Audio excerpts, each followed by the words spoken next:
ये as a mess level पे impact करेगी। वो ये क्या, जैसे कि आपको पता है कि ये एक पॉलिसी आई थी कि जो पेट्रोलियम प्रोडक्ट्स की प्राइसेस हैं वो हर 15 डेज़ के बाद रिवाइज होंगी वहाँ पे।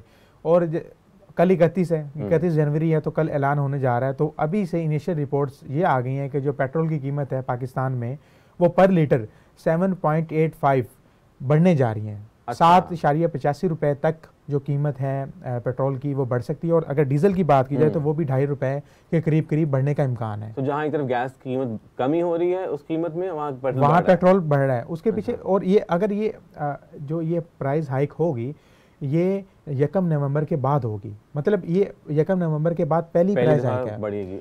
यही 1 नवंबर से अभी तक जो है वो प्राइस कमी होती रही, या फिर मतलब उन्होंने चेंज नहीं किया। यानी केयरटेकर गवर्नमेंट आई आती उन्होंने तो बढ़ाए थे, लेकिन नवंबर का जब फेज आया तो उसके बाद उन्होंने पेट्रोल की प्राइस में या तो कमी की थी या उसको बरकरार रखा था वहाँ पे।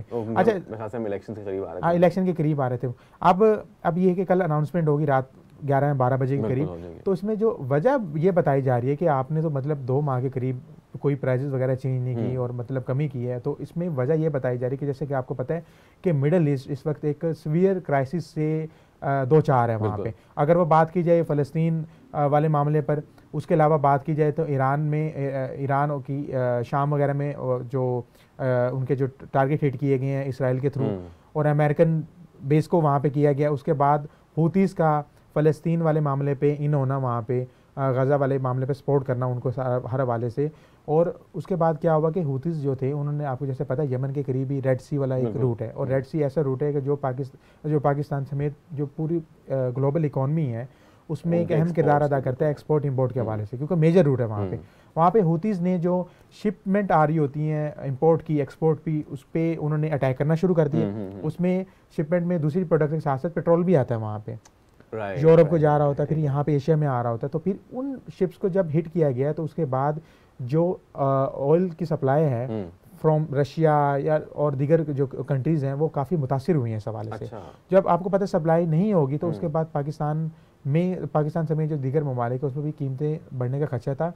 तो मेन रीज़न यही बात की जा रही है, जो मिडिल ईस्ट में क्राइसिस था उसकी वजह से सप्लाई मुतासिर हुई है, और पाकिस्तान में भी इसका जो इम्पैक्ट पड़ेगा और खामियाजा भुगतना पड़ेगा हमें। इसका आने वाले कुछ दिन बहुत सख्त होने वाले हैं वहाँ पे।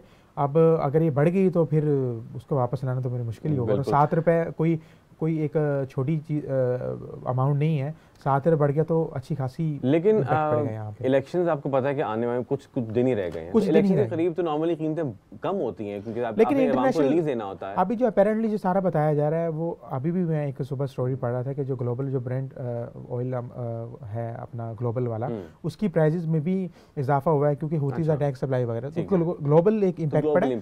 ग्लोबल का इम्पैक्ट की वजह से पाकिस्तान में भी असर पड़ा है।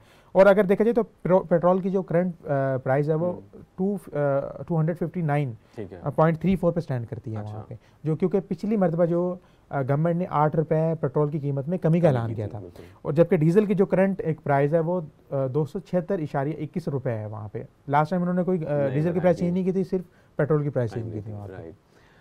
एनर्जी सेक्टर की हमने काफ़ी बात की है और स्टेट बैंक से तो हम काफ़ी ज़्यादा इन्वॉल्व रहे हैं।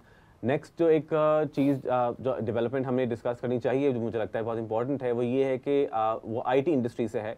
और ये कि कल हमारे आईटी मिनिस्टर जो हैं federal caretaker IT minister doctor Umar Saif, उन्होंने एक फोरम पे खिताब किया था जहाँ पर उन्होंने ये बताया कि जी एक तो ज़ाहिर है ये तो हमें बात पता भी है कि पाकिस्तान जो है वो 7th लार्जेस्ट टेलीकॉम मार्केट है दुनिया की, तो वैसे भी हमारी इंपॉर्टेंस काफ़ी बढ़ जाती है उस हिसाब से।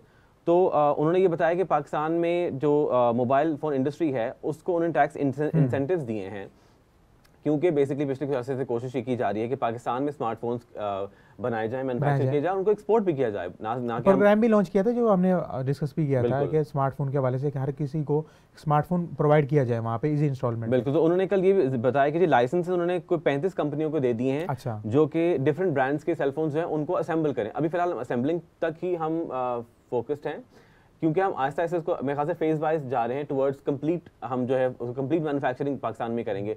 अभी तो ये है कि हम कुछ लोकल जो है लोकली पार्ट्स मैन्युफैक्चर करें या असेंबल करें हैं, बट लेटर आपको बताता ये चलूँ कि ये जो असेंबलिंग वाला जो पार्ट थे वो भी पिछले सालों में रुक गया था वहाँ पे। पाकिस्तान में चंद कंपनी कर रही थी, लेकिन जो एक करेंसी इतनी डिवैल्यूएशन हुई उसके बाद उन्होंने अपने जो असेंबलिंग प्लांट्स थे वो रोक दिए थे, तभी जो मोबाइल फ़ोन की कीमतें हैं वो स्काई रॉकेट हो गई थी वहाँ पे।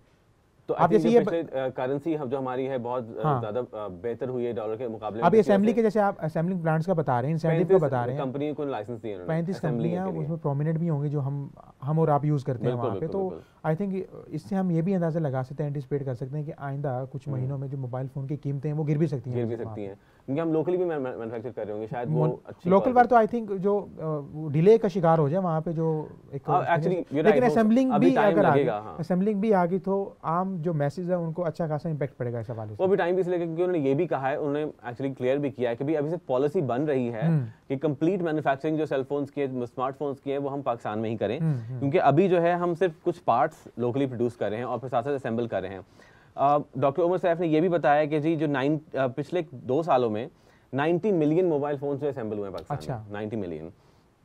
और इसके साथ साथ जो है 2.5 मिलियन मोबाइल फोन्स जिनकी लागत कोई लगभग 1.5 मिलियन डॉलर थी, वो एक्सपोर्ट हुए हैं। सो हमने एक्सपोर्ट किया है, हमने असेंबल भी किया है, साथ साथ हम ये भी कोशिश कर रहे हैं कि हम सेल्फ रिलायंट हो जाएं, हमें इंपोर्ट कम से कम मोबाइल फोन्स करने पड़े, जिससे ज़ाहिर है हमारी लोकल मार्केट को ही फ़ायदा होने वाला है। और इसके अलावा जो है वो उन्होंने ये भी कहा है कि जो ऐसे इक़दाम लिए जा रहे हैं गवर्नमेंट की तरफ से, जिसकी रिजल्ट में हम लोग जो है अपने एक्सपोर्ट्स स्मार्टफोन्स के जो लोकली मैन्युफैक्चर्ड स्मार्टफोन्स होंगे, हम उनको एक्सपोर्ट भी करेंगे। अच्छा, तो ना सिर्फ हम प्रोड्यूस करेंगे लोकल मार्केट के लिए, बल्कि हम वही स्मार्टफोन्स एक्सपोर्ट भी करना चाहेंगे। तो इस हवाले से फॉरेन रेमिटेंसेस भी आपके इजाफा हो, एक फॉरेन रिजर्व आपके बढ़े, अच्छी डिटेल पॉलिसी जो है वो उनके मुताबिक जो है वो पाकिस्तान का भी नाम जाए कि आप पाकिस्तान से मोबाइल फोन भेज रहे हैं वहाँ पे, कि हम भी कुछ कर सकते हैं, स्मार्टफोन की मार्केट में हमारा भी कोई रोल है। बिल्कुल। तो ये आईटी इंडस्ट्री के हवाले से मेरे ख्याल से काफ़ी एक इनकरेजिंग खबर है, क्योंकि आपको अगर याद हो तो हमने पहले भी डिस्कस किया है कि आईटी एक्सपोर्ट्स हमारे कितने आईटी एक्सपोर्ट भी बढ़े थे हमारे, और इस हवाले से आई थिंक ये उमर सैफ साहब काफ़ी विजिलेंट नज़र आ रहे हैं, और जो पॉलिसीज़ वगैरह हैं उस हवाले से अपने ट्विटर अकाउंट पे भी अपडेट करते रहते हैं, और काफ़ी विजिलेंट है ये। अच्छा, और लास्टली मेरे ख्याल से जो एक ये खबर कुछ इंपॉर्टेंट होने वाली है गवर्नमेंट सर्वेंट्स के लिए, वो ये है कि जो प्राइम मिनिस्टर जो हैं अनवारुल्लाह काकड़, उन्होंने एक इंसेंटिव पैकेज जो है रिवाइज्ड पैकेज जो बलूचिस्तान के जो हैं पीएएस और पीएसपी ऑफिसर्स के लिए एक रिवाइज्ड इंसेंटिव पैकेज उन्होंने अनाउंस किया है, जो बलूचिस्तान के बेसिकली जो अफसरान है ये, और जो ऑलरेडी वहाँ पे पैकेज इम्प्लीमेंटेड 2009 में एक पैकेज आया था, फिलहाल वो वहाँ पर वो चल रहा है। तो इस नए पैकेज आने के बाद वो 2009 वाला जो पैकेज है वो ख़त्म हो जाएगा और ये नया जो पैकेज है वो इम्प्लीमेंट हो जाएगा। अब इस पैकेज की डिटेल्स क्या हैं कि जो स्पेशल बलूचिस्तान अलाउंस के नाम से एक ग्रांट दी जाती है इन अफसरान को, पीएसपी और पीएएस को, उसमें इजाफा होगा एक रनिंग बेसिक पे का, जो कि और ये उन लोगों के लिए जो सेक्रेटेरिएट में पोस्टेड हैं। अच्छा, यानी जो बेसिक पे है वही उनका इंक्रीमेंट लग जाएगा, यही वन होल बेसिक पे जो है उसका इंक्रीमेंट लगेगा। अच्छा। इस हेड के अंदर जो है स्पेशल बलूचिस्तान अलाउंस, अच्छा, उन अफसरान के लिए जो सेक्रेटेरिएट में पोस्टेड हैं। सेम चीज़ जो है मेरे ख्याल से इतना ही जो है स्पेशल बलूचिस्तान अलाउंस जो है वो एक बेसिक पे जो है वो बढ़ रही है, जो लोग फील्ड में भी काम कर रहे हैं। अच्छा, ये उनके लिए भी बढ़ रही है। फिर इसके अलावा जो है एक फील्ड अलाउंस के नाम से एक जो एक हेड है वो भी बढ़ रहा है, जो लोग फील्ड ऑफिसर्स हैं बेसिकली 150% जो है वो आपकी बेसिक पे का ये उसका ये हिसाब होगा, वो ये इंक्रीज होगा फील्ड ऑफिसर्स के लिए। तो और इसके अलावा लास्टली जो है वो जो आपके एयर टिकट्स में आई थिंक इनको कंसेशंस वगैरह मिलते हैं, तो जो उसकी जो वैल्यू होगी, मोनेटाइजेशन होगी एयर टिकट्स की, वो आपकी 2 रनिंग बेसिक पेज के हिसाब से होगी। अच्छा, upon completion of your tenure in Balochistan. अच्छा, वैसे बलूचिस्तान को अगर बात कीजिए सिविल सर्विस वगैरह की, तो उसके बाद जो टॉप के हमारे जो टॉपर आते हैं सीएसएस के हवाले से, उनको पहले बलूचिस्तान में ही भेजा जाता है वहाँ पे। बिल्कुल, बड़ी टफ फील्ड समझी जाती है इस हवाले से, टफ ट्रेनिंग समझी जाती है, उनके हालात ऐसे हैं वहाँ पे, कुछ इंफ्रास्ट्रक्चर के मसले मसाइल हैं, तो उनको सर्वाइवल ऑफ द फिटेस्ट वाला पे हिसाब होता है, सिक्योरिटी के मामला है बिल्कुल वहाँ पे। तो इस हवाले से आई थिंक काफ़ी एक अच्छी न्यूज़ है, अगर कुछ ऑफिसर्स वहाँ पे जा रहे हैं, कुछ सर्वाइव कर रहे हैं, कुछ सर्व कर रहे हैं, टफ कंडीशन में काम कर रहे हैं, आई थिंक उनको भी, ये अपना ओपिनियन है, हमारा ओपिनियन है वहाँ पे। जैसे हमें इस बारे में थोड़ा बहुत इन्फॉर्मेशन है वहाँ पे, और कुछ ऑफिसर्स से हमारा राब्ता भी है वहाँ पे, तो काफी टफ फीडबैक वहाँ से यही आया कि सारे वो टफ कंडीशंस में काम कर रहे हैं, वेदर भी सारे बहुत सेवियर होता है वहाँ पे, वेदर भी, सिक्योरिटी के मसाइल भी हैं। तो आई थिंक थोड़ा बहुत अगर उनको क्वेश्चन मिल जाएगा तो it will obviously help them and motivate them. Lastly I think ये बहुत ही छोटी सी मैं जाते जाते बताता चलूँ कि जो आपकी पाकिस्तान टेलीकम्युनिकेशन अथॉरिटी है, उन्होंने जो डेटा बेसिकली अपनी एक रिपोर्ट इशू की है, जिसके मुताबिक हर मोबाइल जो सब्सक्राइबर है, जो हर मोबाइल फोन इंटरनेट यूजर है, बेसिकली अगर हम जो मोबाइल डेटा इस्तेमाल कर रहे हैं, पर पर्सन जो प्रॉफिट हो रहा है वो बढ़ा है भाई 278 rupees per month as an. अच्छा। हाँ, हर इंडिविजुअल जो मोबाइल डेटा यूजर है उससे जो वो प्रॉफिट कमा रहे हैं उनमें वो इतना बढ़ गया है, जो कि पहले ये करंट स्टैंड नहीं करता, जबकि इतना बढ़ गया है इतना नहीं, इस हद तक बढ़ गया। जो पहले था, पहले 247.8 पर मंथ था। अच्छा। पिछले फिस्कल ईयर में। अच्छा। अब ये बढ़ के 278 पर मंथ हो गया है। तो यानी जो हम लोग डेटा इस्तेमाल करें, मोबाइल डेटा, वो उससे भी जो प्रॉफिट, ऑब्वियसली हम टैक्स तो दे ही रहे हैं ना उसके ऊपर भी। और वैसे देखा जाए पाकिस्तान में डाटा पैकेजेस काफी सस्ते हैं अगर कंपेयर किया जाए दूसरे ममालिक में वहाँ पे, लेकिन फिर भी उनमें टैक्स भी काफी, लेकिन टैक्स वगैरह भी, लेकिन उसके बावजूद ये जो आप बता रहे हैं काफी एक जबरदस्त। और ये सिर्फ एक इंसान का, मतलब एक जो डेटा यूजर है, हर इंडिविजुअल का ऑब्वियसली पर पर्सन ये 278 रुपीज पर मंथ है।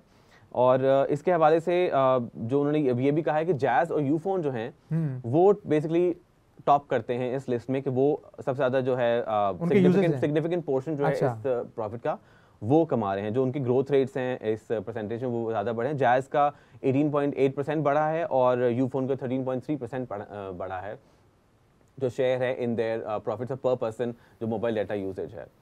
तो मेरे ख्याल में ये जो काफी डिस्कशन हो गई है, मिक्स बैग था। हाँ, जैसे काफी बहुत मिक्स बैग, आई थिंक थोड़ा हैवी भी था, और हमें जो टॉपिक्स थे उनको समझने में भी काफी देर लगी है वहाँ पे। बिल्कुल मुख्तलिफ किस्म के ओपिनियन वहाँ पे हमने कोशिश यही की कि जितनी ये टेक्निकल चीजें उनको एक सिंपलीफाइड लैंग्वेज पॉसिबल हो, बिल्कुल आवाम के लिए।